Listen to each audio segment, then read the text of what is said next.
Okay, guys, it's summer fun drive time at the Scott Horton Show. Bills are piling up and equipment is wearing out. So here's the deal. Anyone who donates $50 or more gets a chance to win a week's vacation for two to Costa Rica. Drawing is July 15th. Winner, go whenever you want.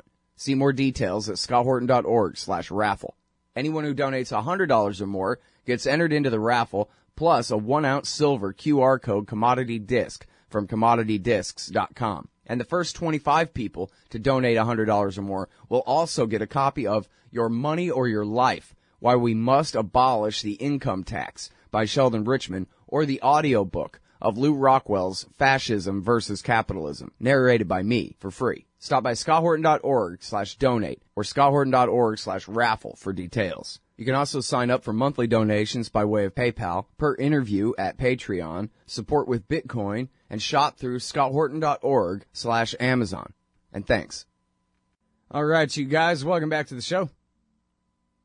I'm Scott Horton. It's my show, The Scott Horton Show. Libertarian foreign policy, mostly. Our next guest is Kamal Alam. He is a Syria military analyst and fellow for Syrian affairs at the Institute for Statecraft.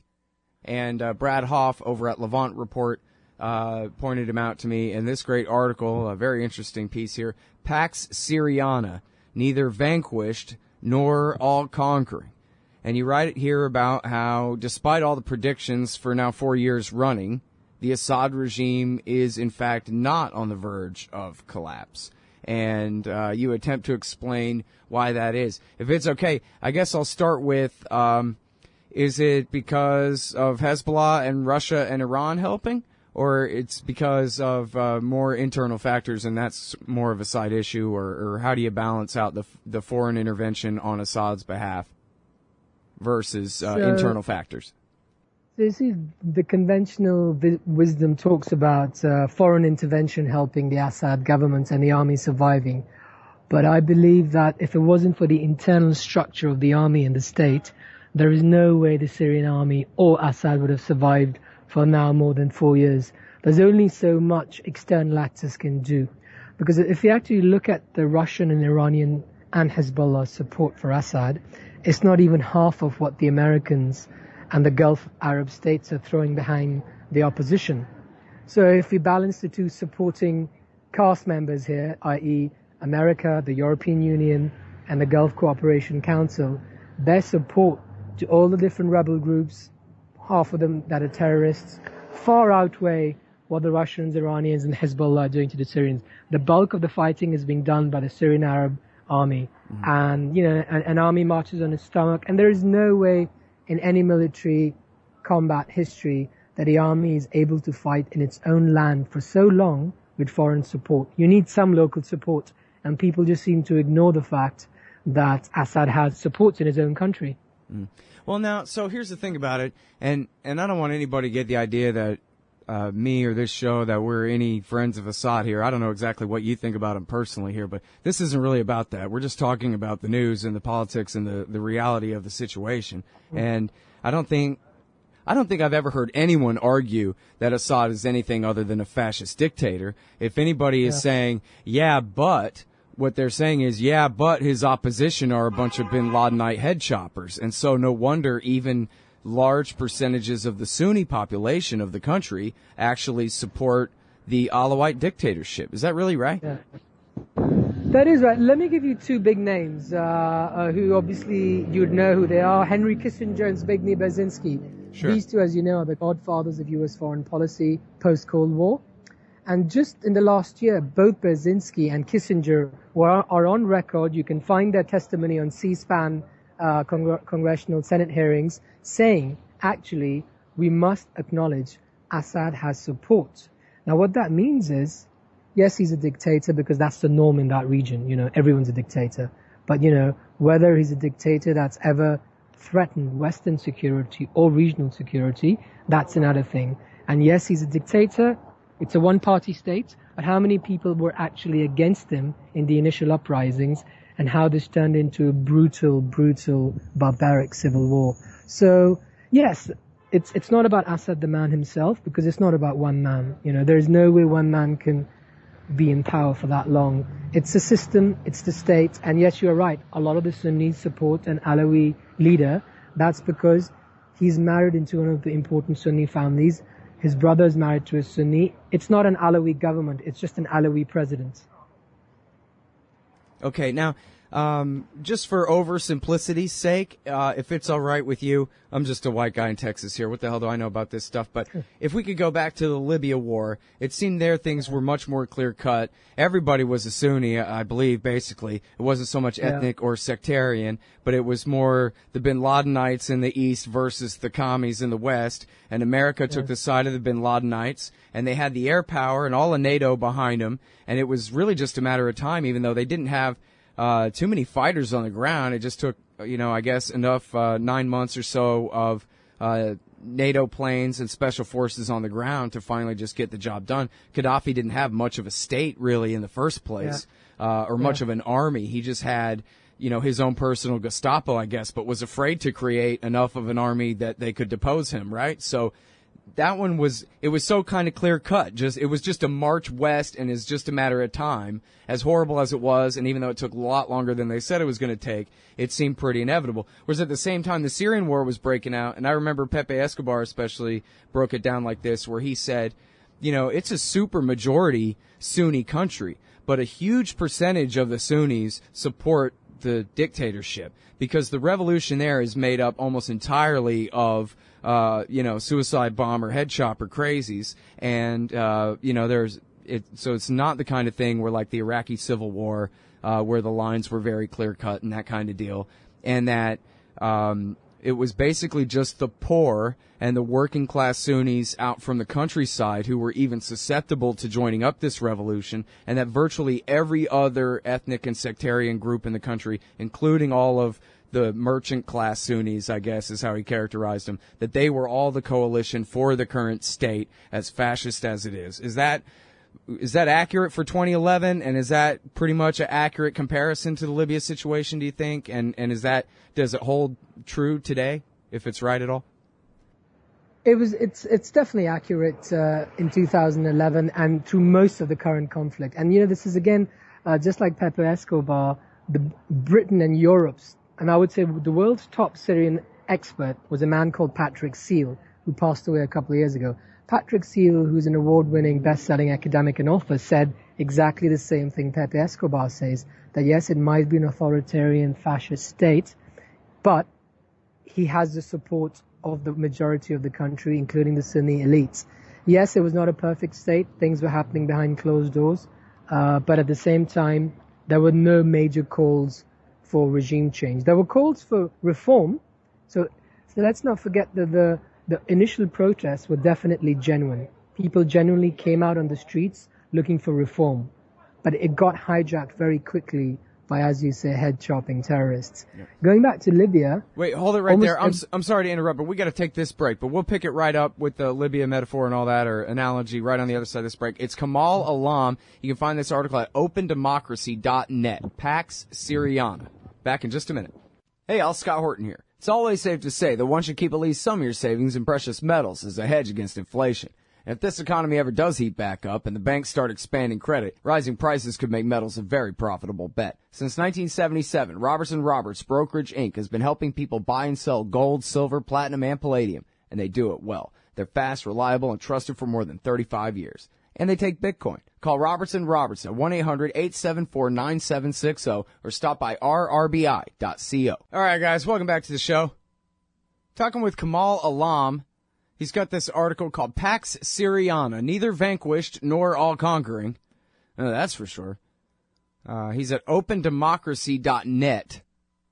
So you can find this article, and he is a military analyst and fellow for Syrian affairs at the Institute for Statecraft, which I don't know anything about, but anyway, very interesting article here. And I'm sorry, because I ask big, long, involved questions, and then sometimes they don't even have a question at the end of them. But you were going to respond to my rambling about trying to compare in a my best understanding of the differences really between the more or less ease of the regime change in Libya in 2011 versus America and its allies' very stalled attempt to overthrow Assad in Syria ever since then.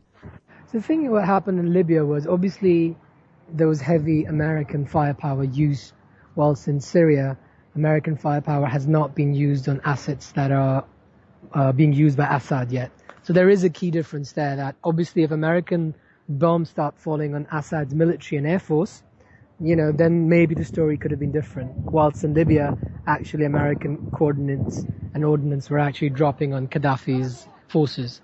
But obviously the other big difference is Gaddafi never had an army. As you just mentioned, he had a few private militias, and Libya had never really fought any war in its 40, 50-year history that Gaddafi ruled Libya, while Syria actually was the main force that stabilized the Lebanese civil war.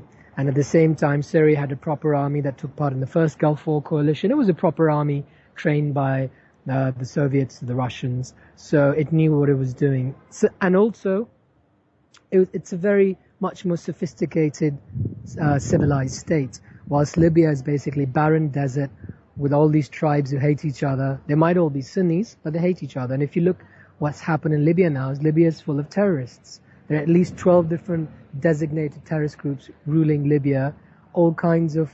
You saw what happened recently in France and Tunisia, and both those attackers were apparently trained in Libya. So we're actually seeing the amazing success of the Libyan revolution, which has basically born nothing but terrorism. Yeah, of course, has spread the word to Mali, yeah. I thought that this would have just been propaganda, but there's actually some pretty credible journalism about the jihadists in the Mali war hooking up with Boko Haram and help making them worse.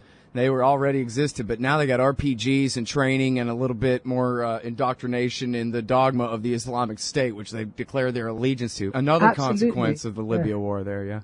I'll give you another example. Someone I've done some work for, General David Richards, who's the former British Chief of Defence Staff, the equivalent of the Chairman Joint Chiefs in America. He actually came on TV during the Libyan war saying, we are not actually trying to do regime change in Libya. He was rebuked within 2 hours by the British Prime Minister and the Defence Secretary Liam Fox. And there was a big rift in the British Army against the civilian government in Britain, because basically the British Army said, we can't take Gaddafi out. If we take Gaddafi out, there'll be a whole shitstorm on Europe's doorstep. And that's exactly what happened. So even within the military, like I said, establishment of NATO, no one really wanted to go after Gaddafi. All they wanted to do was create a no-fly zone and protect Libyan civilians that were being killed by Gaddafi. And actually what happened later was a complete mess. And today, almost all the so-called experts who were wrong on Libya and Syria are basically the same kind of charlatans who are calling for military intervention in Syria when there is no credible opposition to replace Assad. It's just a bunch of terrorists. Right. And in fact, you know what? I probably overdo this, but let me play this clip for you real quick. It's a couple of clips of Hillary Clinton when she was still the Secretary of State in 2012. And she's on CBS News. It's the very end of February 2012. And she's being asked, why aren't we doing more to help the rebels against Assad? Because, of course, that's been the narrative all along here, is that the rebels are the good guys and Assad, of course, the evil dictator. And so here's, she's in the position of, she was really the hawk on this, but here she's explaining Obama's position, basically defending from that accusation. And she says, we know Al-Qaeda, Zawahiri is supporting the opposition in Syria. Are we supporting Al-Qaeda in Syria? Hamas is now supporting the opposition. Are we supporting Hamas in Syria? So I think, Wyatt, despite the great pleas that we hear from those people who are being ruthlessly assaulted by Assad, if you're a military planner or if you're a Secretary of State and you're trying to figure out, do you have the elements of an opposition that is actually viable, we don't see that. And that was at the beginning of 2012. Before, I don't know really before, but right when Jabhat al-Nusra was really becoming a thing, way back then though, 3.5 years ago. And yet, that's really the policy that she continued to advocate for, backing, de facto at least, backing al-Qaeda in Syria. More and more we hear calls, even in foreign affairs, on the front page of Foreign Affairs, they're not even afraid to say it's time to work with Al-Qaeda to bring them in from the cold, the guys that did the 9/11 attacks and 10 attacks before that, and make friends with them because, hey, they're fighting Assad. What do you make of that? In fact, let me ask you this, because everybody knows that America's allies, Saudi, Qatar, Turkey, and now even Israel have been, maybe all along Israel, have been on the side of the bin Ladenites there. But I wonder whether you think that there's some kind of real level of frustration by the Americans that, geez, all our allies are doing this, or is this really all just plausible deniability for what's a clear American NATO policy to outsource to our Middle Eastern friends the care and feeding of the suicide bombers of Syria, as the Israelis put it in the New York Times unashamedly. If their goal isn't regime change now, it's let's keep the war going as long as we can and bleed everybody to death, they said. Do you think there's much of a contradiction? Because some say, geez, we just can't control the Saudis. But I'm thinking, really? Because I thought that was kind of the deal, is that we can. You see, so it's quite common knowledge that Saudis obviously use checkbooks and money diplomacy. They don't have much intellectual capacity to do good in the world, so they replace that with the oil money that they have. And, this is a repeat of Afghanistan in the 1980s where, where the war in Afghanistan was portrayed as a brutal Russian invasion of Afghanistan, but actually it completely forgot that a lot of Afghans actually supported communism, and there was a massive indigenous communist movement in Afghanistan. And even so, very similarly here, what you have is the Saudis and the Gulf allies are basically repeating what they did in Afghanistan 30 years ago. And Turkey is doing the same thing Pakistan did. So just like Pakistan was the kind of frontline person that ran the American war with Saudi money in the 80s, now it's the Turks running that war. And it's going to hit Turkey as well. That's where Erdogan's lost his election, because all the major opposition parties of Turkey have come out and said we don't support Turkish policy in Syria. Much more so, MHP and CHP, the two opposition parties, have actually gone and met Assad in Damascus, which goes to show you what the Turkish opposition think of the whole war. And that's where Erdogan's lost the election. But yes, in some aspects, you're right. The Americans have basically outsourced some parts of the war to the Gulf allies. But, they portray the situation as though, well, the Americans, they're willing to train and arm the moderates, just a few of them, the CIA some here and the military some there, and boy, yeah, it's a little bit frustrating. As I said, they're now kind of spinning the alliance with Al-Qaeda a little bit more, rehabilitating them, but the narrative at least has been, as Joe Biden put it in his famous comments at Harvard, that, geez, our allies have just gone and done something crazy here. And I wonder if you think that that's just cynical cover, or if the Americans really have been trying to get them to stop backing these guys, since it's become clear that, the Americans, the State Department, Hillary put al-Nusra on the terrorist list as soon as they called themselves al-Nusra. So, but anyway, I don't mean to be too conspiratorial about it, but then again, it's kind of hard to ignore that, they still to this day are backing some rebels, and it seems like all the money and weapons end up in the hands of the guys who are really not afraid to die, which would be al-Nusra and ISIS.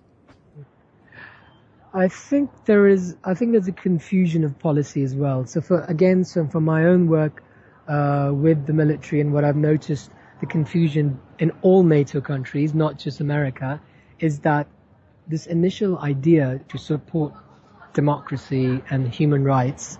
So that's how it all started. And there are a lot of lobbyists in London and Washington that are paid by the Saudis and the Qataris and also the UAE, who basically, these are Libyan exiles, these are Syrian exiles who claim to be democratic and claim to be moderate.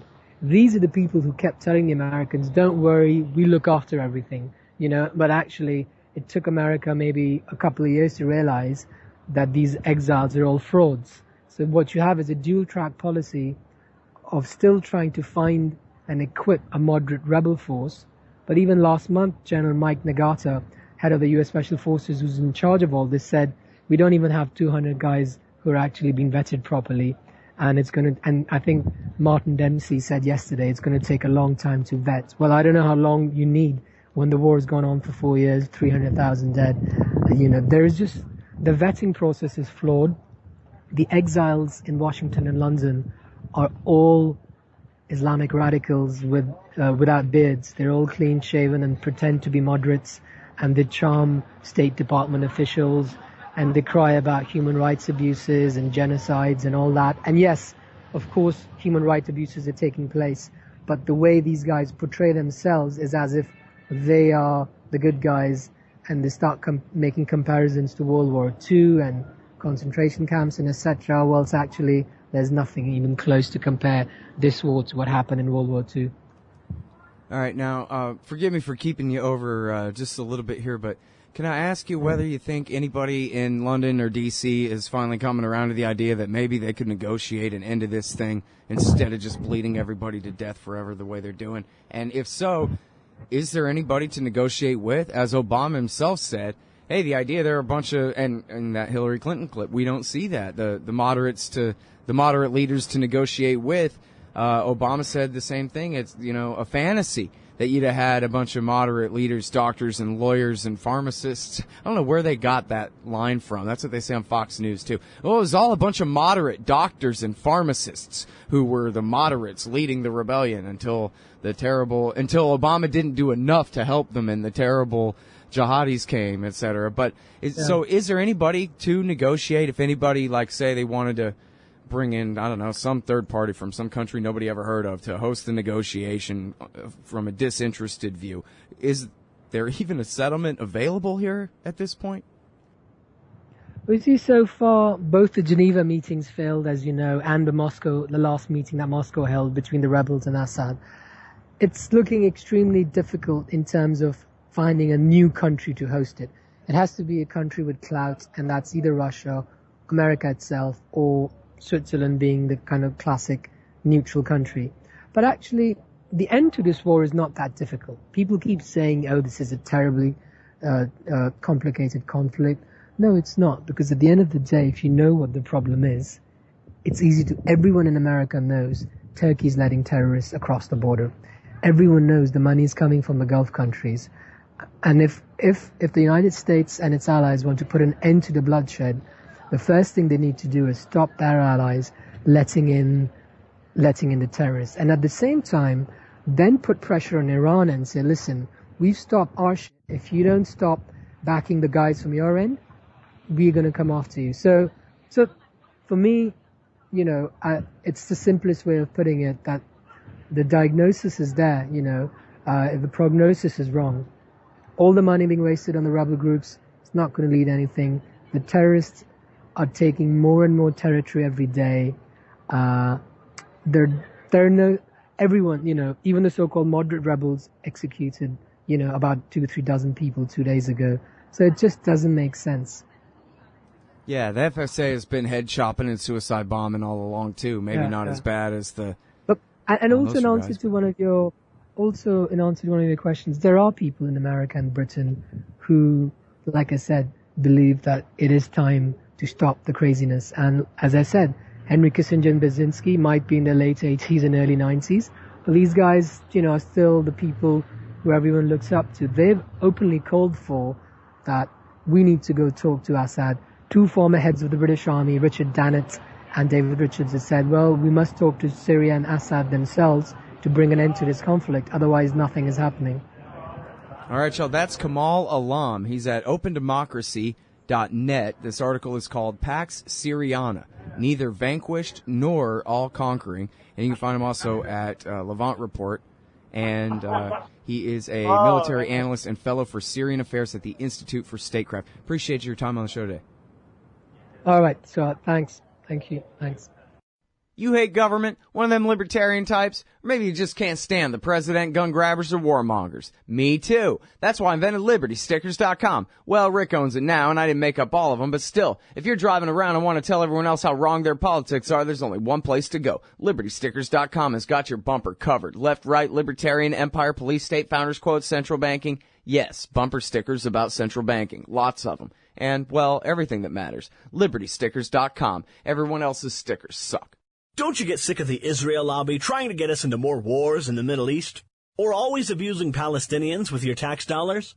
It once seemed like the lobby would always have full-spectrum dominance on the foreign policy discussion in D.C. But those days are over. The Council for the National Interest is the America lobby, standing up and pushing back against the Israel lobby's undue influence on Capitol Hill. Go show some support at councilforthenationalinterest.org. That's councilforthenationalinterest.org. Hey, all Scott here. If you're like me, you need coffee. Lots of it. And you probably prefer it tastes good, too. Well, let me tell you about Darren's Coffee Company at darrenscoffee.com. Darren Marion is a natural entrepreneur who decided to leave his corporate job and strike out on his own, making great coffee. And Darren's Coffee is now delivering right to your door. Darren gets his beans direct from farmers around the world. All specialty, premium grade with no filler. Hey, the man just wants everyone to have a chance to taste this great coffee. darrenscoffee.com. Use promo code Scott and you get free shipping. darrenscoffee.com.